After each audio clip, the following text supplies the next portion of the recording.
Hi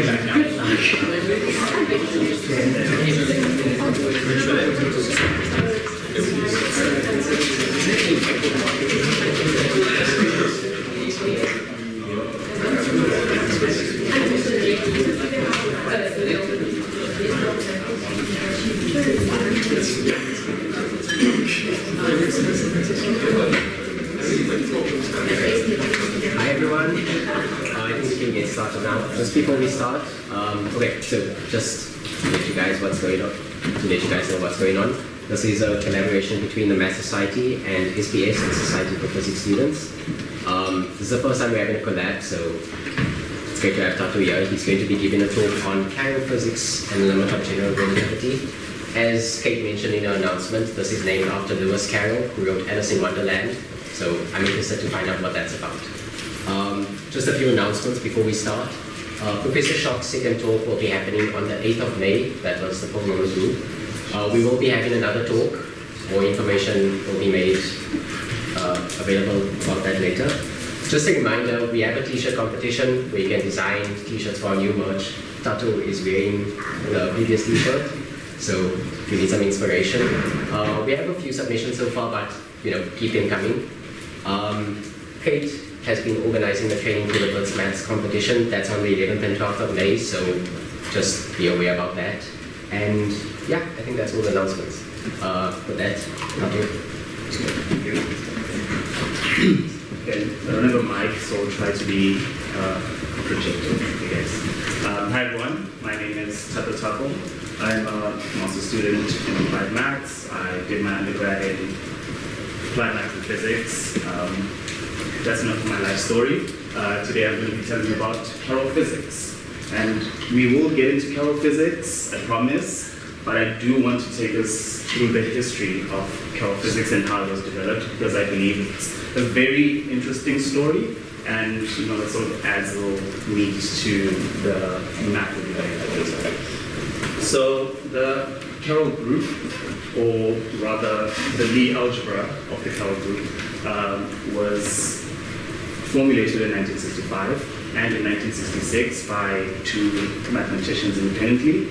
If you don't know what any of this means, that's completely okay. You don't need to. If you do know what any of this means, then you can sort of see where we're going with this.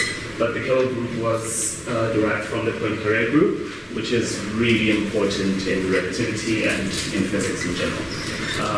But yeah, so it was developed by a French mathematician by the name of Jean-Marc Lévy-Leblond, who wrote it in French and published it in a French math journal.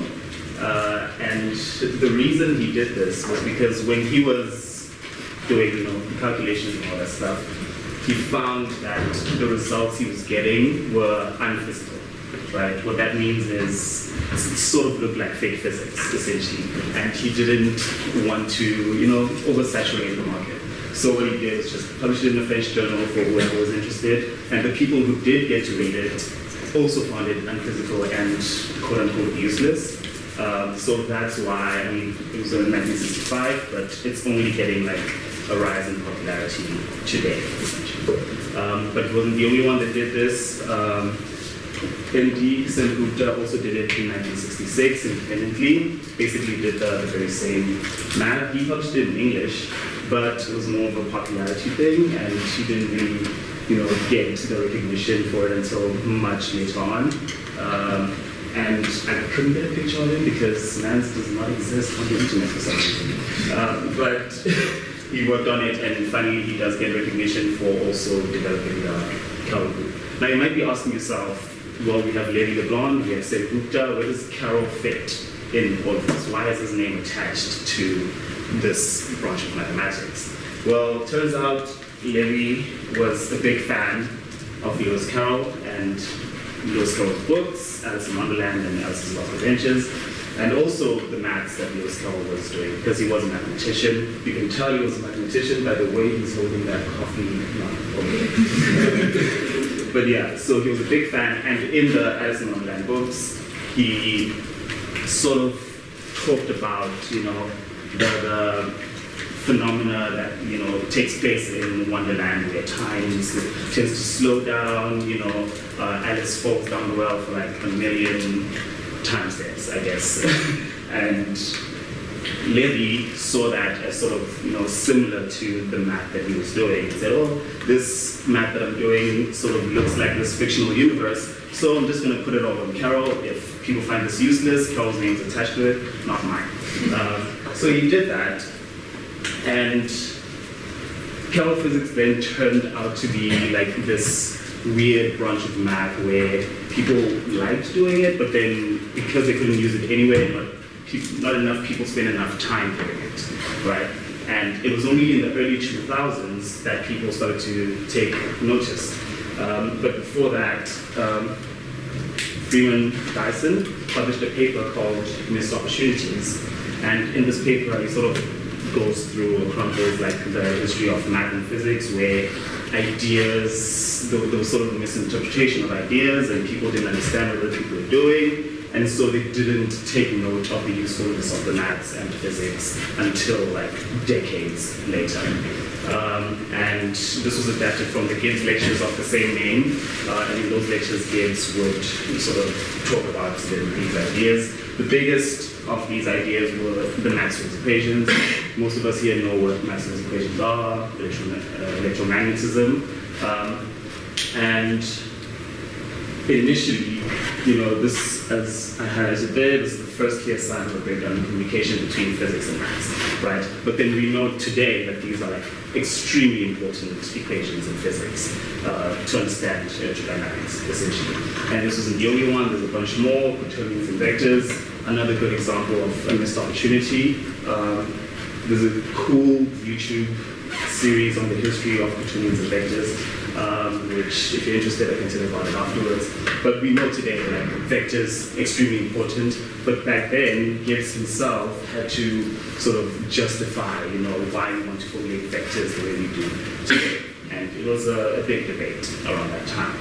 But we don't care about all that. What we care about is kinematical groups, which for me was a big thing, because what Freeman Dyson and Gibbs were sort of doing here was putting these kinematical groups on the same level of importance as your Maxwell's equations and your quaternions and vectors, right? And an important part of those kinematical groups was the Carroll group, obviously. And you can see there in that little cube diagram, the P is for the Poincare group and the G for the Galilei group, which are extremely important in physics. But the Carroll group is also a very important piece in this puzzle of kinematical groups, despite its unphysical nature.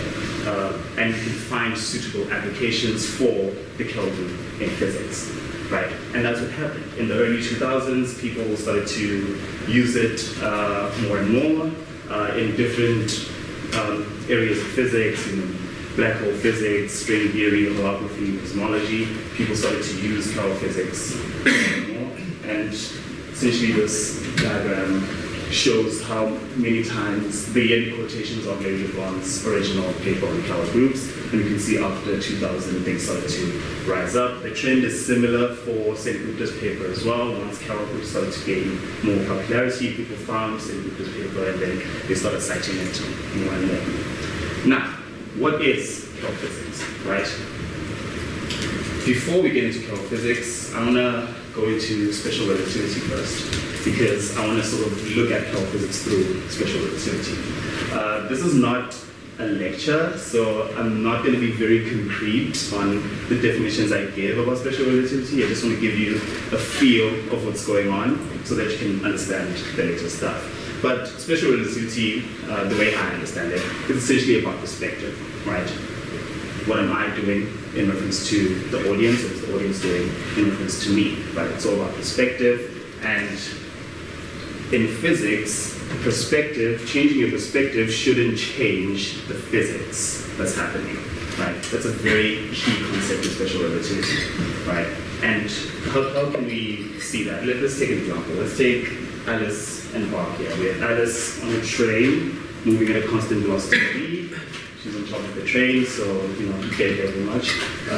But then we also have Bob at the train station, standing stationary, and we call these inertial reference frames. Inertial because standing still or moving at constant velocity. That's Newton written all over that, right? So we have Alice and Bob, and let's say we give Alice a ball, right? We give Alice a ball, so into the ball again, right? And Alice throws the ball up, and it lands at the very same place. So from Alice's perspective, the ball goes up, comes back down, right? Simple vertical projectile motion, simple physics that you can apply there, right? From Bob's perspective, the train is moving, right? So the way Bob's going to see the ball is going to be sort of a parabolic motion, right? It's not going to land at the exact same place, right? So the physics that you sort of apply here should be, in essence, the same as the physics that you apply here. The math might be slightly different, but the physics should be the same. Does that make sense? Right? So let's say now, instead of a ball, let's go to something that moves at the speed of light. Let's give Alice a contraption. Right, let's say we have a box, and in this box we have a torch. Let's sort of shine light, and here we have a mirror. Right? And then we ask Alice to measure the distance that the light hits the mirror and then reflects back. Right? So from Alice's perspective, the light is going to go up, hit the mirror, and reflect back down. Right? Got it. So, right? And let's say the height of the box is h. So from Alice's perspective, the distance will be equal to h. That's the distance that the light traveled, right? Now what about the time it took for the light to go from here, hit the mirror, and come back down? Simple time. The time interval will be distance over speed, right? So which means the distance will be 2h over the speed of light. See? Great. Now let's move to Bob's perspective. Bob sees the train is moving at a constant velocity. How does Bob visualize what's happening in this contraption? Right? It's down. So from Bob's perspective, the light is going to have a trajectory that's somewhat like that. Right? Hits the mirror, comes back down, and it's moving in that direction. We don't need to do hectic math to see that this distance that the light travels here will be larger than that distance that the light traveled in Alice's perspective. Right? So from Bob's perspective, let's say Bob is in a reference frame primed, so Alice is in reference frame O, and you say Bob is in reference frame O prime. Right? So the distance that Bob will measure will be greater than 2 times h. Right. And so the time that it takes for the light to go to the mirror and reflect back. So from Bob's perspective, the time, since it's greater than 2h, the time will also be greater than the time interval that Alice measured. That is weird. That is very weird. In relativity, we call this phenomenon time dilation, right? And in our normal everyday life, we don't really observe that because things are moving really slowly. But when you have something that moves at the speed of light, essentially, that's how you can observe such phenomena, right? And in this instance, how can you now move from Alice's perspective to Bob's perspective, but keep the physics the same, right? You can do long derivations to try and see how you can move from one reference frame to the other. I'll just give you the equations, the Lorentz transformations, right? If we look at the Lorentz transformations, we see that the spatial components are sort of changing a bit. X, Y, and Z are not changing that much, but all that means is we can orient ourselves in the X direction whenever we want. So we see the spatial components are changing, the X is changing, there's a little bit of spice in there. Same thing with the time component. The reason we write CT is because in special relativity, we treat space and time on equal footing, so we want the dimensions to sort of line up. Right? So speed times time gives us the dimensions of length. So the time component is also changing a bit. What that means is, in special relativity, space is relative and time is relative, in contrast to something being absolute. What is a good example of an absolute quantity? Well, if we take an axis, x, y, right, this is not special relativity, but take an axis, we have a point Q and a point P, and I say the distance between Q and P is 5, right? If I take these axes and I move them over here, the distance between Q and P is still going to be 5, no matter how you calculate it, right? The distance between Q and P is something we call an absolute quantity, right? Compared to, in relativity, we have relative quantities. So we say space and time are relative. Now, special relativity was formulated by Einstein, yes, but relativity existed before Einstein, right, in the form of Galilean relativity. With Galilean relativity, it had to work with Newtonian theories, right, which from the Galilean transformations, we can see how that is. In our normal everyday life, we don't see time as being relative, we see time as being absolute. But space is still relative in Galilean relativity, which makes sense. If we go back to Alice and Bob and the ball, that is a Newtonian theory, but the way you sort of measure the spatial quantities is a bit different. So space is still relative in Galilean relativity, but time is absolute. Right, that is a very key thing, because now you have these two forms of relativity. You have Einsteinian relativity and Galilean relativity saying two completely different things. One is saying time is absolute, the other is saying time is relative. So it was very important to physicists and scientists back in the early 1900s to make sure we find a connection between these two relativities, essentially. Right, so how do we do that? The way we do that is we can go to special relativity, we can go to the Lorentz transformations, and sort of picture the speed of light to be this really huge thing such that everything else is slow in comparison. How do we do that? We take a limit. Right? So we take the limit as the speed of light goes to infinity. So let's do that for gamma. Right? The limit as gamma, as the speed of light goes to infinity for gamma, we see that there's this 1 over c squared there. You take the limit as c goes to infinity. That term goes to 0. We're left with 1 over square root of 1, which is just 1. Great, right? Let's bring in all Lorentz transformations, right? There's all Lorentz transformations. We look at x. Gamma goes to 1 in the limit as c goes to infinity. What's left? X minus vt, right? Y and z stay the same. And then we look at the time component, right? That's simple. We have the term vx over c. That term goes to 0 as c goes to infinity. We're left with gamma ct. Gamma goes to 1. The c's cancel each other. What are we left with? T prime equals to t. So when we take the limit as c goes to infinity, we get back the Galilean transformations. Mind blown. Physics is not broken. Amazing, right? But that's not the end of the story, right? Fast forward a few decades, our good friends Lévy-Leblond and Sen Gupta come back and are like, well, yeah, you can take the limit as c goes to infinity. What if I take the limit as c goes to 0? What happens? No one knows, right? So let's do it, right? Before we do it though, you can look at gamma over there and you see the v squared over c squared, and you can like sort of see that if I take the limit as c goes to 0, that's a big problem. We don't want to do that. Things are going to blow up. So we have to be a little creative, right? So we take beta, define it as c times v. Beta is v over c, right? We take beta, define it as c times v. Beta is the boost parameter in special relativity. I'm not going to go into what a boost parameter is, but it's the boost parameter. And when we redefine it like that, small b, we call that the Carroll boost parameter. So now that we were a little creative, let's see what happens now if we take the limit as c goes to 0.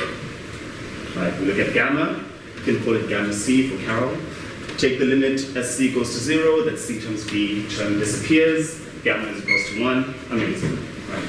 Let's go back to the Carroll transformations. The Lorentz transformation, sorry. Right, we look at x. x equals to gamma v times x times vt. Gamma, we substitute v in terms of cv, so this will be v equals to c times beta, beta is equals to b times c. So v equals to c squared times b, right? So we have that, gamma turns into gamma c equals to 1 in the limit of c equals to 0, and c squared times bt vanishes. What are we left with? X prime is equals to x.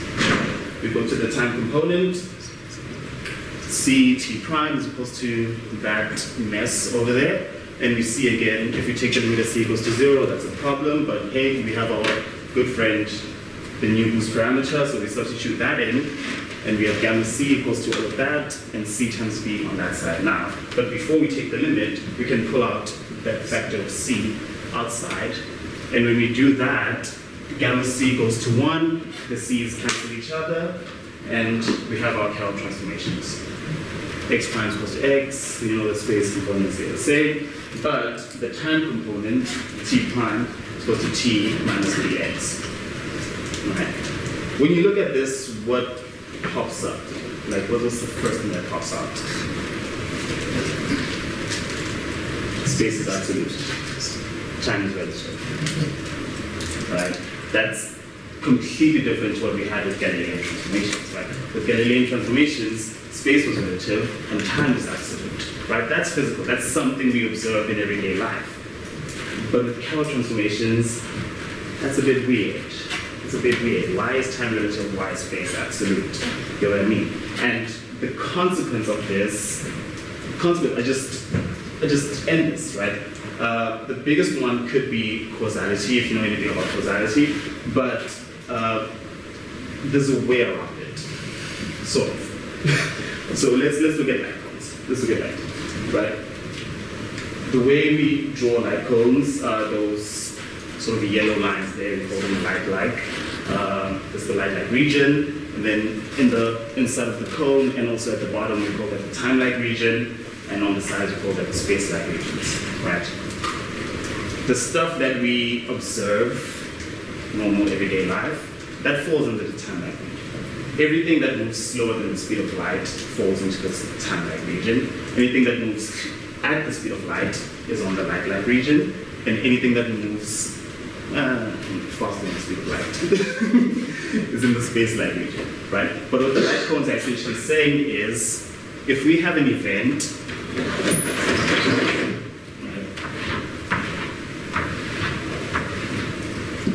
if we have an event happening here and another event happening here, there is no way these two events can communicate with each other, right? Because for them to communicate with each other, the whatever message you're sending would have to move faster than the speed of light, right? And we can't have that, right? And another big thing is, when you are in sort of a specific region, the way these events act is each event has like a light cone of their own, and the way they communicate is by having these trajectories sort of move like that. You have trajectories that move slower than the speed of light to connect these events, right? The way we can illustrate that, something like this. I didn't draw it properly with it, but you can have something like this where one event can sort of cause another event because, you know, the message is not moving faster than the speed of light. That works, right? So we have our Einsteinian light cones. What happens when we go into Galilean relativity, right? We have more stuff that is time-like. We have more, because time is absolute, we have more stuff that's time-like, the stuff that we observe everyday life. So our light cones open up, right? More things happen in the time-like region, less things happen in the space-like region. For Carroll, it's the complete opposite. The light cones close up, right? You have more things happening in the space-like region, which we don't like, but then you have less things happening in the time-like region. That is exactly what Lévy saw in his original paper. That this is exactly what he did. And he was like, this is nonsense. No physicist is going to use this. Just chuck it in a French journal. Right? But decades later, some cosmologists and physicists took this and were like, oh, well, maybe we can do something, you know? It's not completely lost, because remember, it's not C equals to 0, it's C goes to 0, right? It's a limit, right? So there's still stuff that can happen in there, right? We want particles that can sort of either move close to the speed of light, which is really small, or not move at all. And we have exactly that, right? Carroll particles, quote unquote. Right? We have two types of Carroll particles. We have zero velocity Carroll particles. If a particle has zero velocity, it always has zero velocity, no matter how many Carroll transformations, Carroll boosts you can do, it will always have zero velocity, right? And we also have tachyonic particles, but I don't like that name. But we have tachyonic particles, and this says if a particle has velocity, then Carroll boosts can give it any velocity, right? And because these particles are sort of moving really close to the speed of light or at the speed of light, then they have to be massless. But then the zero velocity particles, because they're not moving, they still need to exist, they need to have a rest energy, so they need to have a mass, right? There's a lot of research that goes into Carroll particles. That's not really my field. If you're interested, I can point you in the right direction.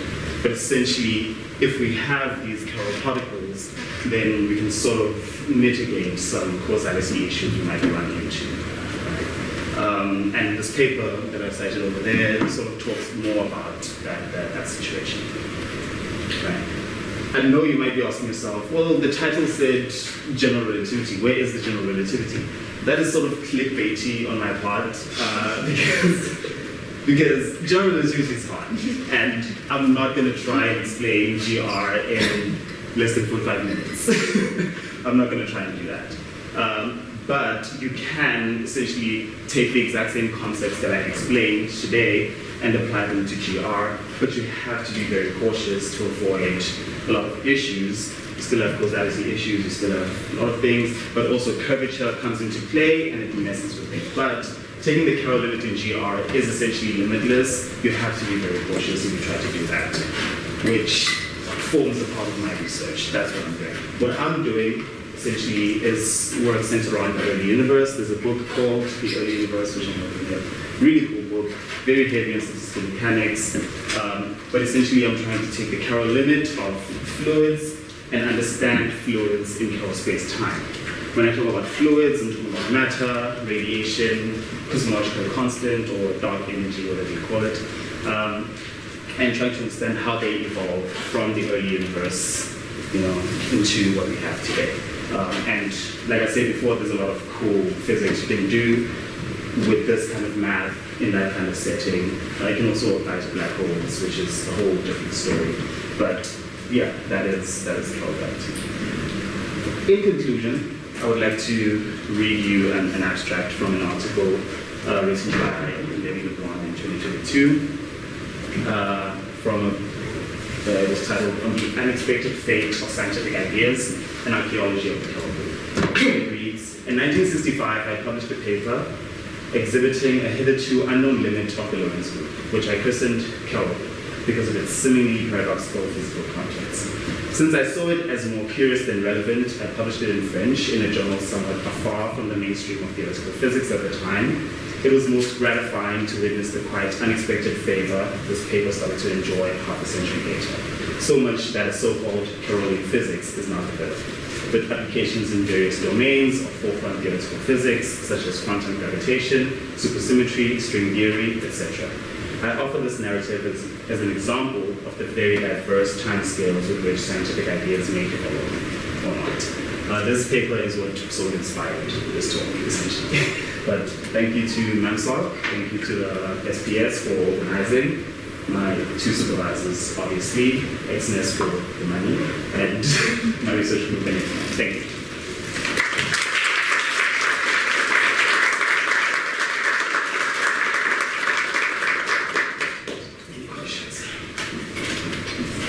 In one of the slides in the beginning, you showed how many papers were cited on the topic, and on average it was one per year.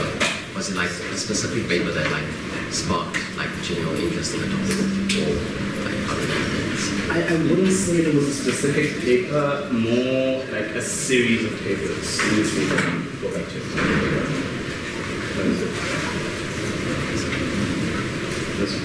Yeah, it was more like a series of papers where, like in the early 2000s, a lot of people started using it, and then after like all those papers had been published, they were like, oh, this is some useful stuff, but it wasn't like a very specific paper that we were using. So what context were those papers in? Most of them were in singularity theories, so black holes and philosophy. So but then people saw that, oh, we can use it in cosmology as well. Yeah.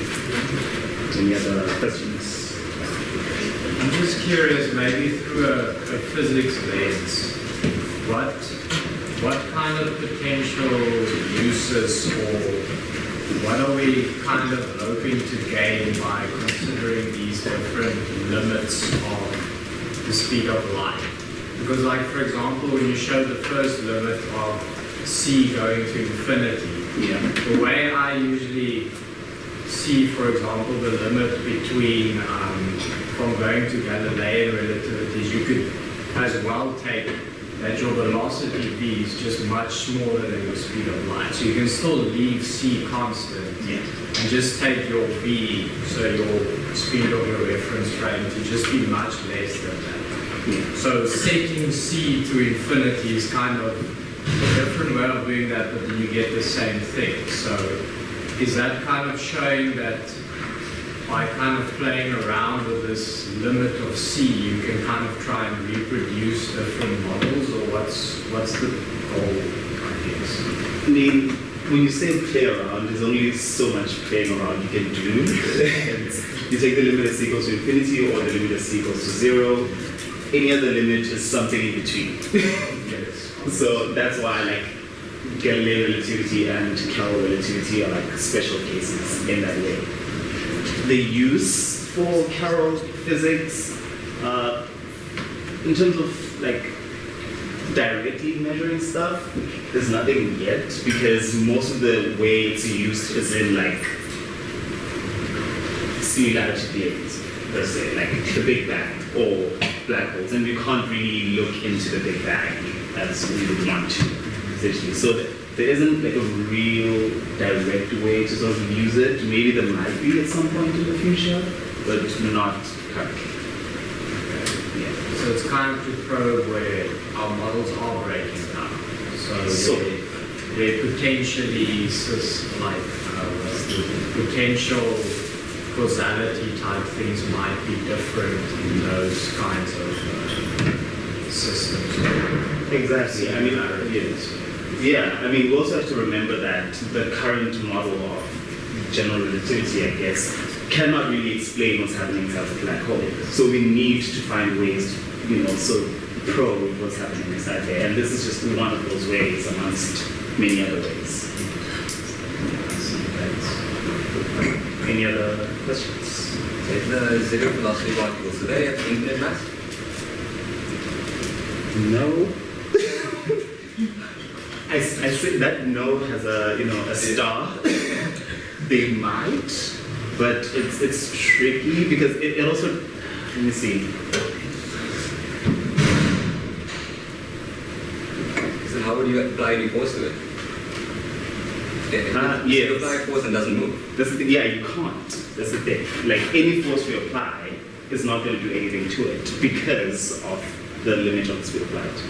But you must, in a physically relevant theory, be able to apply force. So does that mean it must have infinite inertia, so infinite mass? Maybe. It's a very strong maybe. Maybe.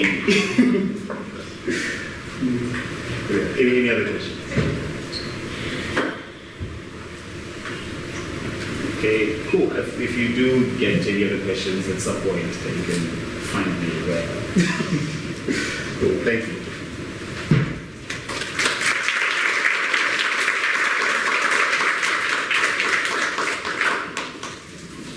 Thank you everyone for coming to the talk. We still have some snacks.